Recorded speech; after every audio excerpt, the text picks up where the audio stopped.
cranes that are on the site now and have been a part of the site, in addition to weather patterns that we do know are forthcoming. I'm going to turn it over to Chief McConnell to bring you up to speed. Thank you, Madam Mayor. As the Mayor said, we do have some weather coming in that causes us a little bit of concern. Obviously, any weight that gets put on that building causes a little bit more possibility of damage, collapse. We're still in rescue mode. We still have one person that's unaccounted for. Our teams are, once again, they're back in the building for the 5th time today. They have dogs.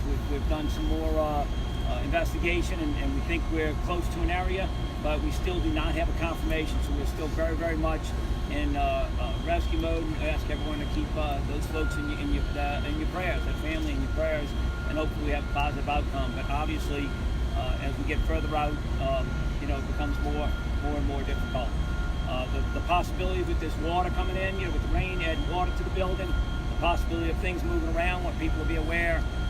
We've had over the course of the last couple of days, you'll see some concrete sliding, some pieces dropping off. Obviously, water's going to add weight. It's going to add a little bit of, take away a little bit of the friction that's holding pieces onto this building. So you certainly can see things fall off of it.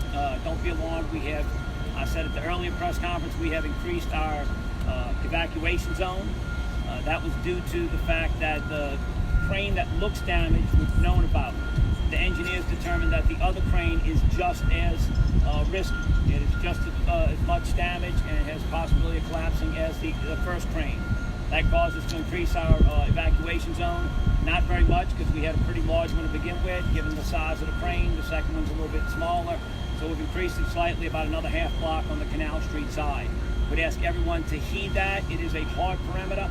No one is entering it, even construction folks, first responders. No one's entering that without being tracked very, very specifically. So we'd ask everyone to please honor that, remain out of this area. Our street blockages go a block behind that. All that information is available on ready.nola.gov. Thank you very much. Thank you. We will give you an update as well. Chief Ferguson. Again, the New Orleans Police Department is here to assist with the perimeter. Although the inner perimeter has been expanded somewhat, we still maintain the perimeter has been set since Saturday. Canal Street is closed from South Liberty to Baron. North Rampart and South Rampart is closed from Common Street to Conti.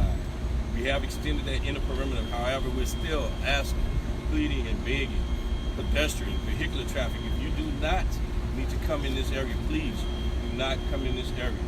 We are doing our best to maintain the traffic flow as well.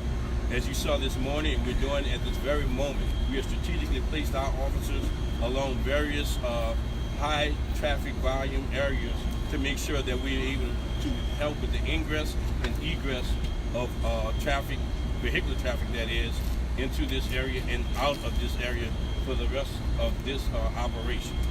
Thank you. 311 is also prepared to receive calls from individuals who may be affected or impacted by this area. We have heard from residents who have parked their vehicles in an adjacent parking lot, and that continues to remain off limits, inaccessible. We will not in any way, of course, allow people to access those vehicles. If please, again, call 311. It's been utilized, but specifically for people, businesses that are impacted by this particular area as it has been expanded. And I wanted to, Dr. Begnaud. We stand here ready to support anyone who might need assistance with this. This is obviously a tragedy for many of us, and we have first responders and construction workers who are continuing to be here. So we want to make sure that everyone knows that resources are available. If you or a loved one are having difficulties around this incident or in crisis or just need help with resources, Metropolitan Human Services crisis line is 504-826-2675. That's 24/7. We have had on-site counselors to support our families as well as our first responders, and we're going to continue to work with their needs.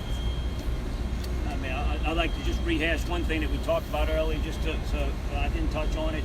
From the engineering side, we still have a ton of engineers here and more arriving to figure out exactly how we are going to mitigate this situation. Obviously the second crane being damaged and the plans that we had originally, not being able to be used after talking to the manufacturer of the crane.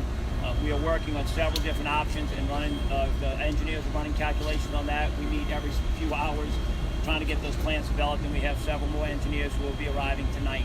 These are the best in the field. These are people who worked on ground at 9/11.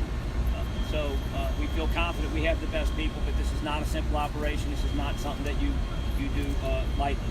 We want to make sure that everyone's safe and no one else loses their life. So. Thank you, Chief. Any questions? Can you put a percentage on one at a how much time. of the building you've been WDSU able to first, search? please. How WDSU. long do you think the search and rescue will continue today and tonight? We'll continue several more hours, certainly till it's dark. But depending on what they come out with each trip, it decides what we do the next trip. Dark will not. We don't stop just because it's dark. We stop because sometimes it's the dogs can no longer be worked, and we do have several other dogs. But other than that, sometimes it's where we explored one area, we determined that the person was not there, and we pick another area.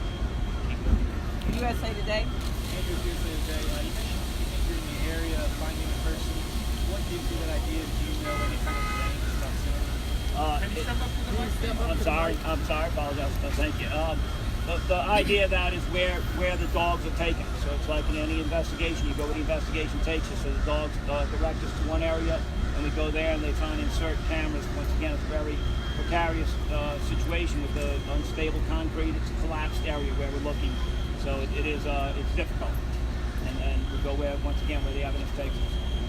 WWL. Can you talk about where in the building y'all have searched and kind of what those search efforts have looked like for the crews?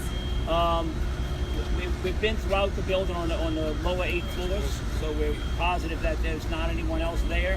So now we're above that in the collapse area. And once again, you can look at the videos and everything, the pictures.